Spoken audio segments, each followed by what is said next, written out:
Hi friends, నేను మీ JD. Welcome to Big Boss updates. Big Boss finals జరుగుతూ ఉన్నాయి. అప్డేట్స్ ఒక్కొక్కటిగా వస్తూ ఉన్నాయి.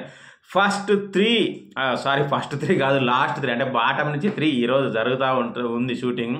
సో మరి ఆల్రెడీ అవినాష్ బ్రో ఎలిమినేట్ అయిపోయాడు టాప్ 5 కంటెస్టెంట్గా. ఇక టాప్ 4 అండ్ టాప్ 3 ఉన్నారు. మరి టాప్ 4 కూడా అయినట్టుగా తెలుస్తూ ఉంది. మనం ఆల్రెడీ ఓటింగ్ రిజల్ట్స్ చెప్పుకుంటూ వస్తూ ఉన్నాము. ఎగ్జాక్ట్గా విన్నర్ ఎవరనేది కూడా చెప్పాము. మోస్ట్లీ అదే ఉండే ఛాన్స్ ఉందని కూడా చెప్పేశాము. సో మరి టాప్ 4 ప్లేస్లో ఎలిమినేట్ అయ్యింది ఎవరయ్యా అంటే లేడీ క్వీన్, అందాల రాక్షసి, ఉన్న ఒక్కగానొక్క అమ్మాయి ప్రేరణ టాప్ 4 ఎలిమినేటెడ్ అంట.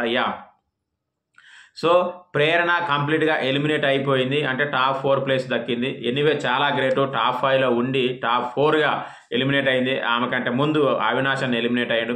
సో ఇక మిగిలింది ముగ్గురే. మేబీ ఆ ముగ్గురు ఇట్లలో నబీల్ ఎలిమినేట్ అవ్వచ్చు అనుకుంటున్నా. ఎనీవే టాప్ 4 నుంచి ప్రేరణ ఎలిమినేటెడ్ అవ్వడం పట్ల మీరు ఏమనుకుంటారు? టాప్ 4 కరెక్టేనా? ఇంకేమైనా ముందుకు జరుగుంటే బాగుండేది ఆ ప్లేస్ అనేది కామెంట్ చేయండి. Thank you, bye.